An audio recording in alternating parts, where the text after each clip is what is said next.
Hello, everybody. Do you want to introduce yourself? You do just so much a better job than I do.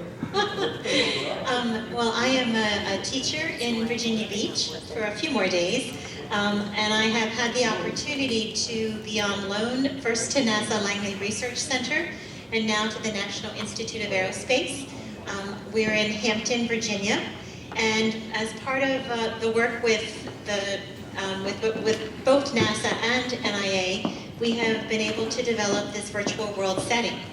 And where you are right now, and Kathy, if you want to kind of turn around and show them, we are in the Real World InWorld public space, which over the next few weeks will actually be converted into an Optimus Prime InWorld challenge space. And Kathy is going to help me introduce you to an opportunity that we hope you will consider bringing to your students. It's also possible that there may be some students out in your audience, Kathy. There are 2 interns with Optimus Prime that are going to be building in this virtual world space for us to be able to update where we are right now. So you might ask if they're out there. Are those my high school interns that are working with Daryl? There are 2 high school interns who are going to be doing this. Well, very cool. I did ask them when I found out that they were with Optimus Prime to let me know. They just started Monday. Do we have those interns here? I don't see them. Do you think They they'll were, come in? it's a little beyond their time, but Laura was going to see if they might be able to stay for this presentation. And on Friday, we're going to take them in world, and I'm going to show them where they can practice their building. Cool. So we'll see if they come running in. So for those people who are interested kind of about the safety of this environment, let me talk with you teacher to teacher first. We are in a 3D multi-user space. Is anyone familiar with Second Life? Yes. Couple hands, yeah. Well, this is Second Life-like in that just as Kathy and I are meeting here synchronously, and I have the ability to chat with her, and I can also do audio in world as well. We have this real-time connection, but it is protected in that Kathy can only come into this space because I've given her a username and password, and the students and the teachers who are participating will be given usernames and passwords.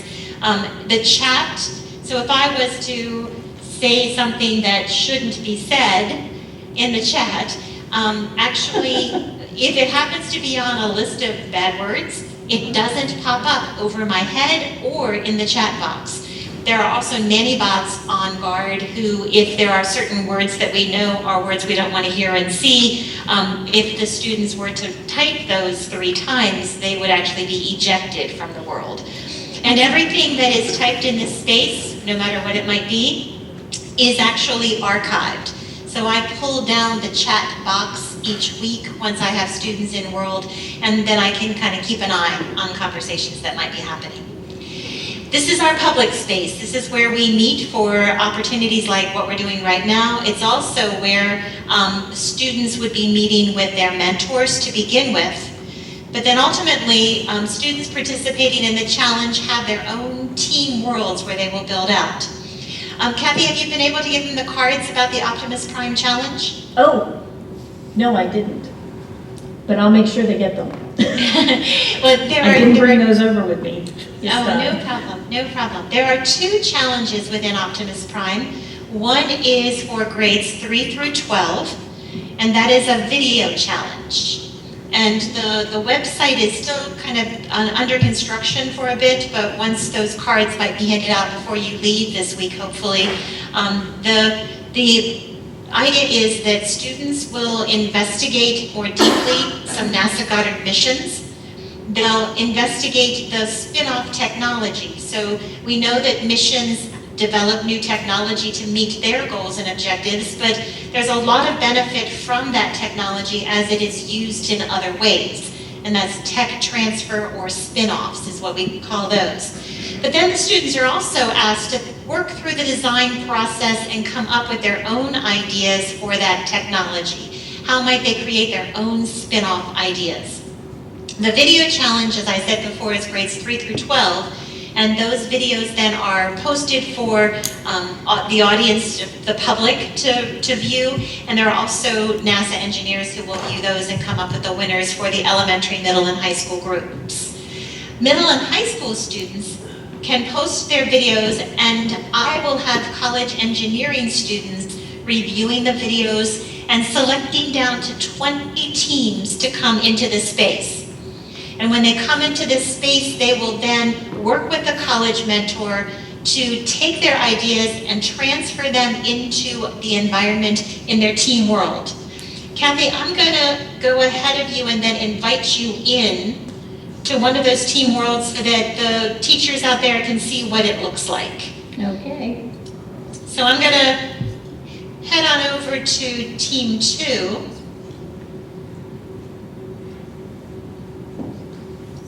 And I just sent you an invitation. There we go.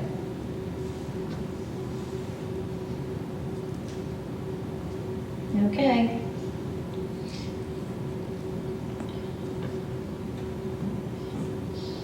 Am I behind the wall again? You should be able to, if you just click on the invitation, did that work? Yeah, I'm in the space, but I think there I am. Okay.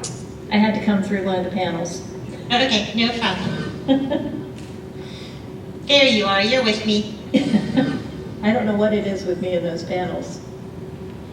Hold on, let me double check and make sure you're with me, because I don't see you. No, Did here I I've just got. grab me You again. just went someplace else. Do you see another invite? There you are. Yay, you're with me. So, you'll be able to see, Kathy, show them if you kind of get right behind me or right beside me. Mm-hmm. The students were asked to create a mission patch. So this is the new team. You can also see kind of to the right of that, this is the area where they introduce themselves to each other. Some of the students were not working together prior to this, and the college engineering student, this is a chance for them to kind of engage in that conversation. So this is, we call it homesteading. They build out this space to depict what they're interested in to begin with. But then quickly they jump into the steps of the design process, their background research. This particular challenge was looking at James Webb Space Telescope, and they had to redesign a mirror assembly.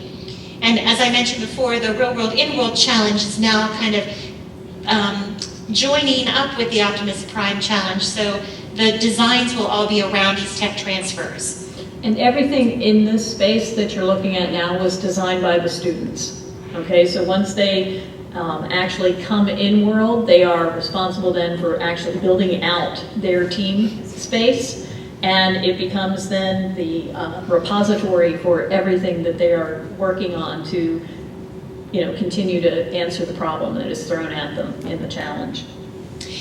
And the logical connection with Optimus Prime comes with the Real World InWorld. We asked them to do a tech transfer. So when we had the opportunity to pair up with Optimus Prime, it was a perfect match. Kathy, do you see where I am over by the table of contents sign? Turn around behind you. Got it. And if you click on tech transfer, we can see how they actually created models to show their tech transfer. And so, Kathy, if you do arrow shift, you can slide, and you can see how, once again, they looked at the challenge of having to use the technology in a new way. They researched some ideas about how they might be able to use the tech transfer in some new ways. Their criteria and constraints are listed, their ideas for brainstorming. And then ultimately, they were looking at solar cooking reflectors. But this is the kind of work that the Optimus Prime InWorld Challenge will result in. Building out their thinking in this space, coming up with some final designs, and then ultimately being able then to create models of their designs. And you'll see the models can be 3D models. They can also do images and CAD drawings. It lets the students use the technology around them, CAD, AutoCAD, SolidWorks, and really be able to pull it together and create some new designs. I'm going to take you into the conference space. One of the other nice parts about this is that we have the opportunity for having interactions with NASA scientists and engineers. You going to invite me again? I am going to go and I will invite you. So let me get ahead of you. It just goes much easier that way. It does work. I get rusty in between visits. No problem. So the James Webb Space Telescope engineers for the last challenge were willing to meet several times in world and do presentations for us. And then the final selection actually comes when our students present out live and do tours of their space with an evaluation team that includes NASA engineers too. All right, Kathy, I'm going to invite you. Take a look, you should see that invitation. Sure did.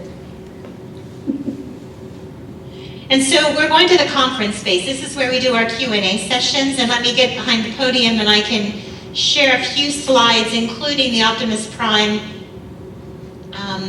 website, a screenshot of that. Are there any questions as we're getting in place?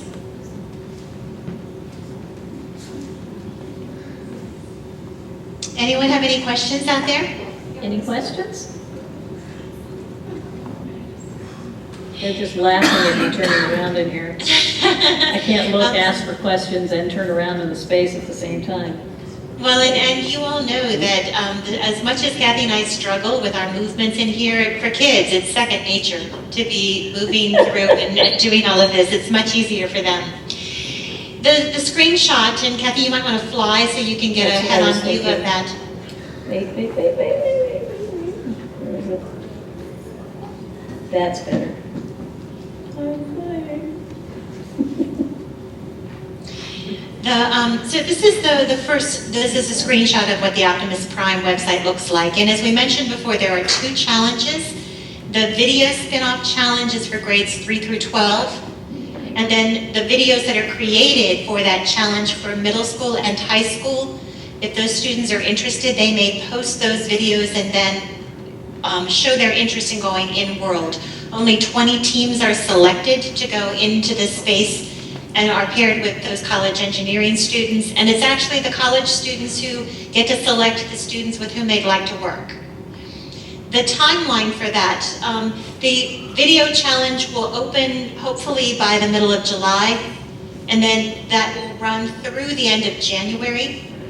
My college students will select their teams the end of January, first part of February, and the in-world timeline goes from the 1st of February through the middle of April. There are two different kind of down selects. There is an opportunity for evaluators to come in and look at the Team World space using the rubrics and offer formative assessment, kind of free feedback, and then it'll be down select to the top 5, and then those 5 are asked to be available for a live tour. Just as Kathy and I are moving through this space, they move through the space and they share the information with the evaluation team. This is what a Q&A session looks like in world. And so the students as avatars that are hanging around asking questions, they ask questions in the chat, and the researcher who is presenting will have audio the same way that I have audio right now, and the students are then able to hear the conversation with the researcher. You can see that these are, with our finalists, these were for the last Real World in-world, the finalist mission patches. And once again, just some screenshots in-world, some of the 3D models. The last challenge was wrapped around the James Webb Space Telescope. The in-world part of this year's Optimus Prime Challenge will also be wrapped around the James Webb Space Telescope. There are lots of new technologies that are being developed for this amazing space telescope. You can see once again, these are just screenshots to show some of the work that was done in world. We just had a chance to tour one of those areas.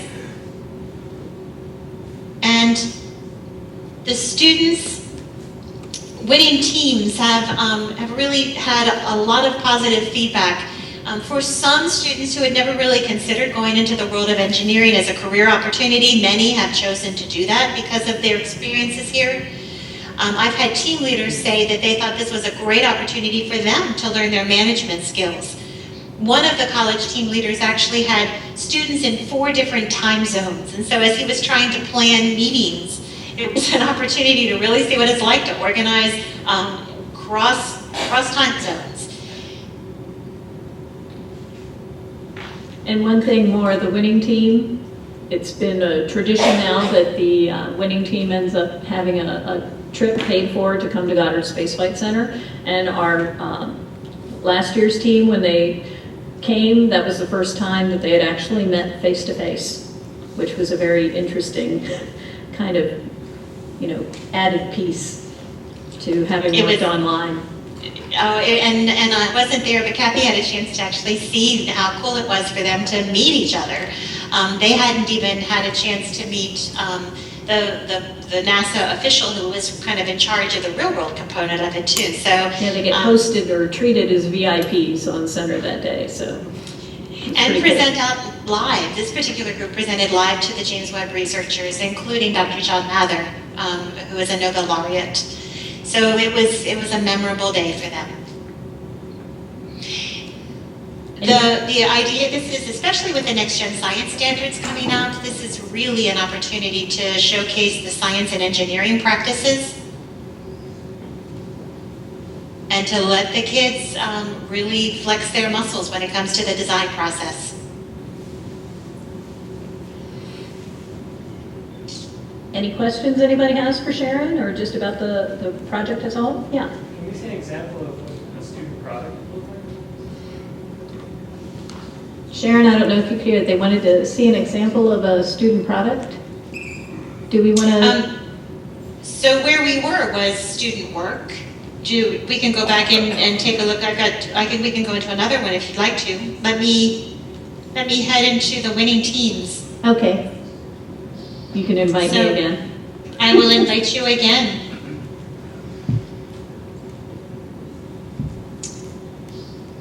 Oops, I fell through the floor. Hold on just a second.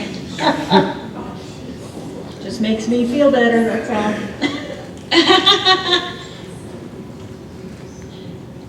Alrighty. Okay, I'm on my way. And Kathy, let me actually get there, and then I'm teleporting. It takes me just a few seconds to get there. Okay. Basically, when they're in world, so everything that you've been seeing in those spaces just now, the students actually did. That is their project. They've built out that spot. The only part that is done by the NIA team is that entry area of the lobby where we first came in.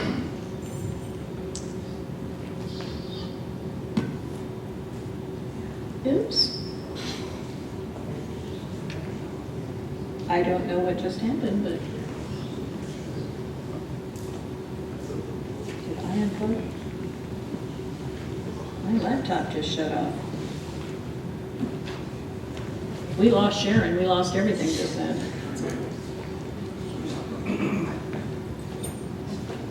Sorry about that. In going back though, well, yeah, I don't know what happened on that one.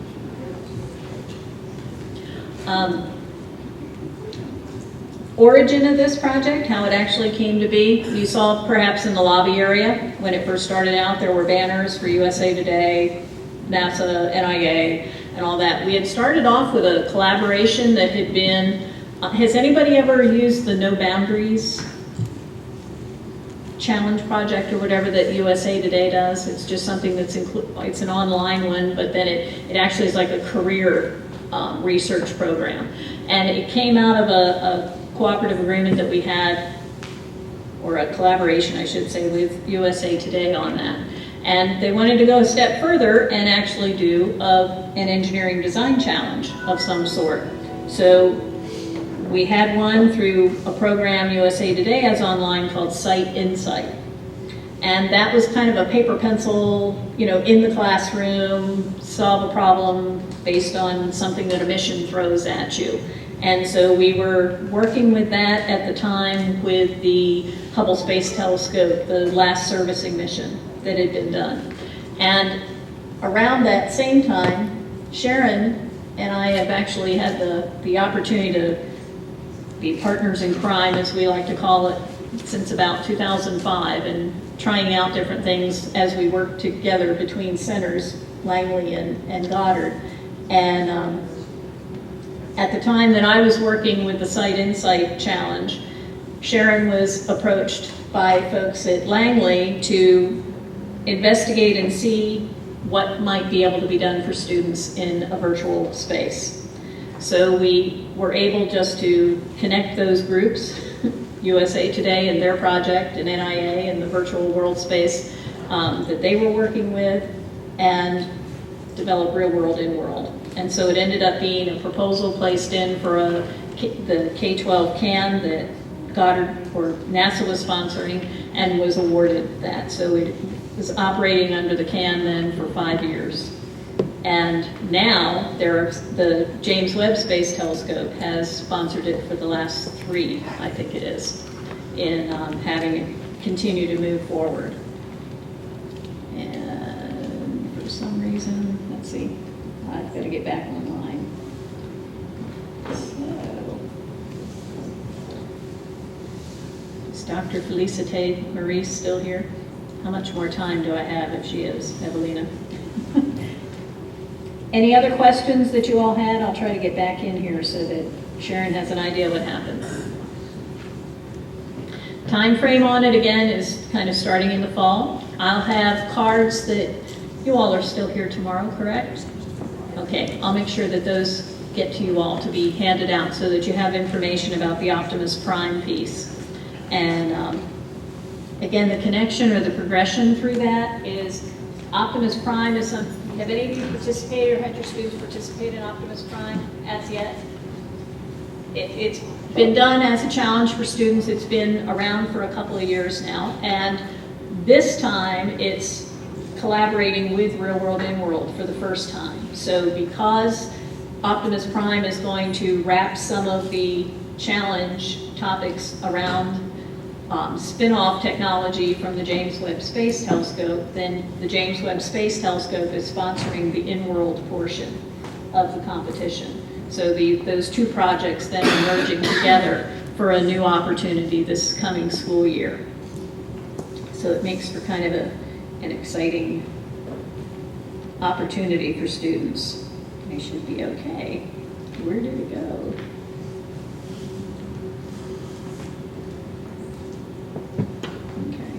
That's all right.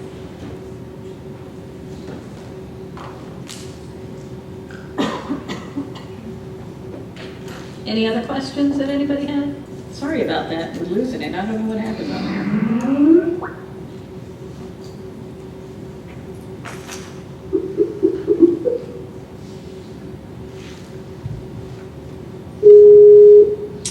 Hello. I have no idea what happened.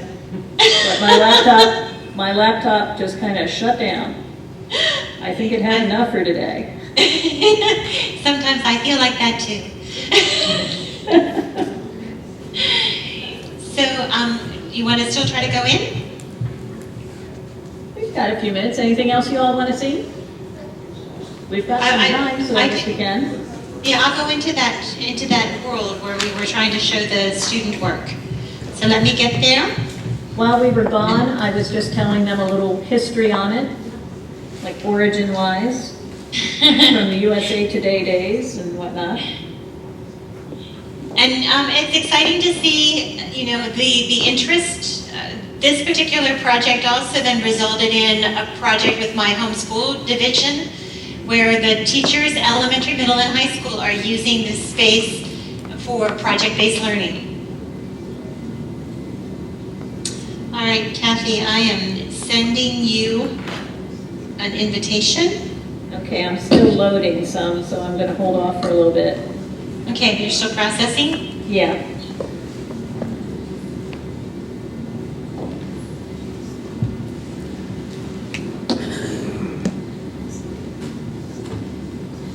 Okay.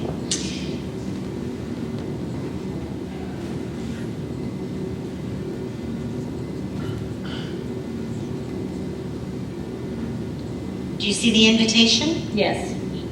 Cool. Whoops, it just disappeared. Wait, let me offer you again. Okay. There we go. Okay. So the students are given an empty, it looks like kind of a 4-story building. And then they build within this. We call it knowledge spaces. And so if you look directly in front, this is Team 17, Team Metropolitan. These 4 students were in different states. The college team leader that mentored this group was from the University of Colorado in Boulder. What I like about this And- is I go through walls, excuse me. But then sometimes I end up outside. You just walked right through. Yeah. If the top floor, it has a kind of information about the students. Kathy, if you walk back, and I'm actually going to go in and show them the tech transfer showroom. So I'm going to go there and I will invite you once again to join me exactly where I am. Good, because I think I must be like on the ceiling or something. You just walked outside. Again? There you go. So do you see my invite? I'm in there. Yes, Okay. you just walked through me. Sorry. So once again, the signs on the wall really depict the information that they considered as they were thinking about the tech transfer. This particular group was also doing work with the mirror assembly. They looked at the idea of refrigeration, they looked at organ coolers, and they were, this very much parallels what's going to be happening in the Optimus Prime InWorld Challenge. In the end, they decided to do a star shade. And so, Kathy, if you walk with me, you can see that here's where they created the model of their star shade. They very clearly pulled out the science behind it, the math behind it. They engineered this solution. And they really divided and conquered who did different parts of it. You can see that Jonathan was from New Jersey, was responsible for the creation of this model.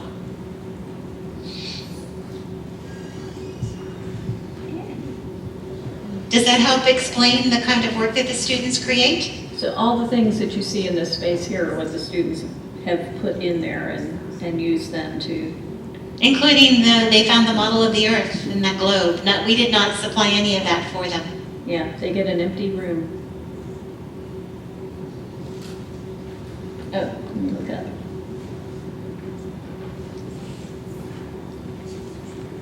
So it depicts their thinking. They had to showcase all that they did to go through the design process to come up with these ideas.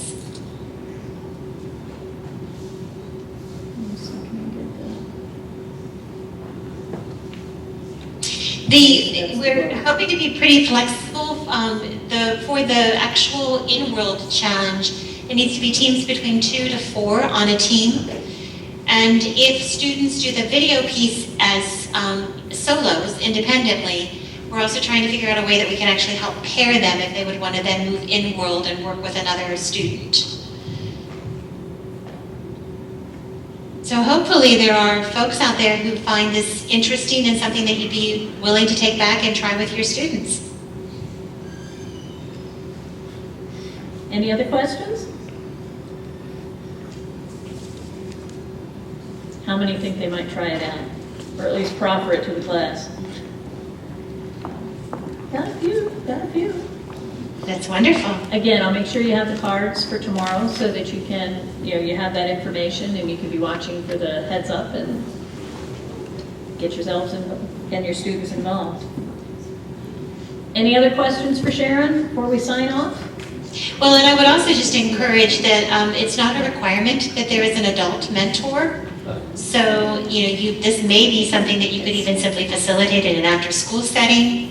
Or for the video challenge piece, students are doing that independently or with parent help too.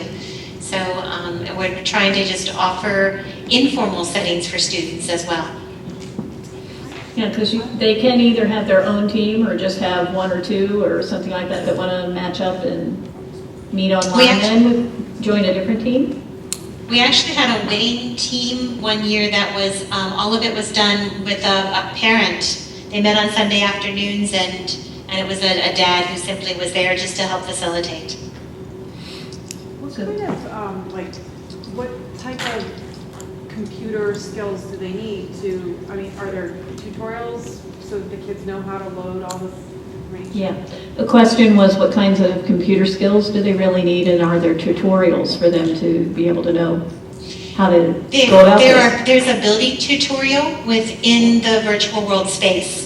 And so the very first task is called homesteading, where it's to build out a space that kind of depicts, it's like you're given a room and you're to decorate the room.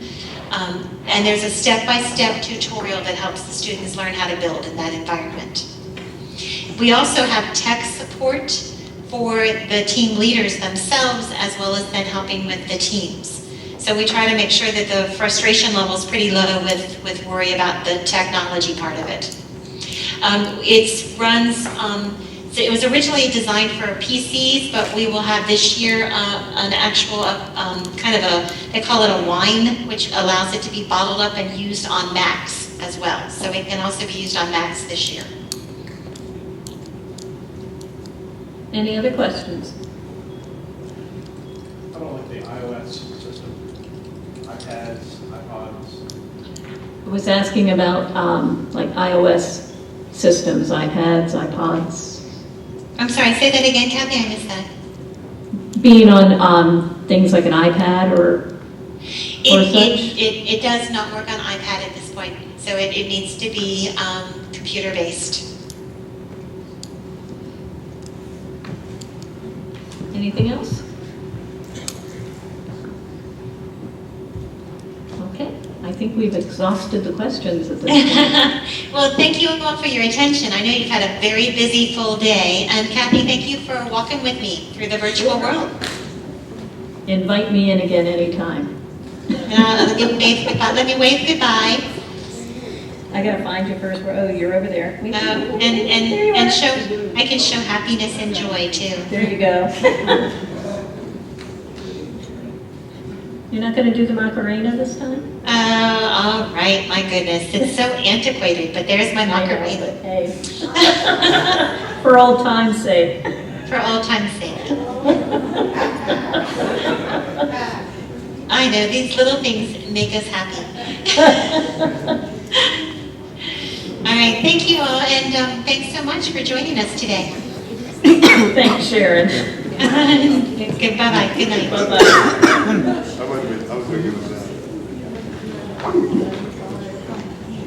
Okay, so that's real world, InWorld,